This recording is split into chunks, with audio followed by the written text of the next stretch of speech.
Supreme court ने आज एक तारीखी फैसला सुनाते हुए दर्जे फेरी जात यानी शेड्यूल कास्ट और शेड्यूल ट्राइब जमरे के अंदर झैली दर्जाबंदी की इजाजत दे दी है। एससी और एसटी के अंदर झैली दर्जाबंदी के जवाब से मुतालिक मामले पर समाअत करते हुए अदालत उज़्मा ने जुमेरात को फैसला सुनाया। चीफ जस्टिस DY चंद्रचूड़ की सदारत वाली 7 जजों की आईनी बेंच ने ये इंतहाई अहम और तारीखी फैसला सादिर किया। काबिल जिक्र है कि 7 जजों की इस आईनी बेंच में चीफ जस्टिस DY चंद्रचूड़ के अलावा जस्टिस BR गोई, विक्रमनाथ, जस्टिस बेला M Trivedi, justice Pankaj Mittal, justice Manoj Mishra और जस्टिस सतीश चंद्र शर्मा शामिल हैं।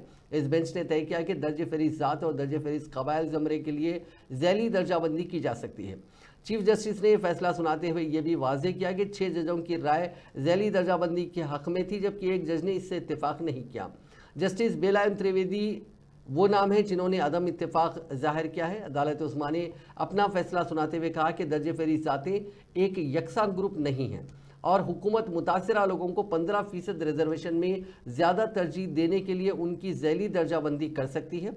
दर्जे फेरी ज़ात के दरमियान ज़्यादा तफरीक है। इस तरह सुप्रीम कोर्ट ने चिन्नैया मामले में 2004 के सुप्रीम कोर्ट के फैसले को खारिज कर दिया, जिसमें दर्जे फेरी ज़ात की झैली दर्जाबंदी के खिलाफ फैसला सुनाया गया था।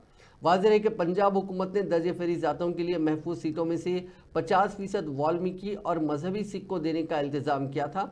2004 के सुप्रीम कोर्ट के फैसले को बुनियाद बनाते हुए पंजाब और हरियाणा हाई कोर्ट ने इस पर रोक लगा दी थी। इस फैसले के खिलाफ पंजाब हुकूमत व दीगर ने सुप्रीम कोर्ट में अपील की थी। 2020 में सुप्रीम कोर्ट की 5 जजों की आईनी बेंच ने कहा था कि महरूम तक फ़ायदा पहुंचाने के लिए यह ज़रूरी है। मामला 2 बेंच के अलग अलग फैसलों के बाद 7 जजों की बेंच को भेजा गया था। इस फैसले का असर तेलंगाना पर भी बहुत ज़्यादा पड़ेगा। तेलंगाना के अलावा आंध्रा में, जहाँ पे शेड्यूल कास्ट 2 बड़े ज़मरों में डिवाइडेड है। सबसे तेलंगाना में सबसे ज़्यादा तादाद मादिगास की है।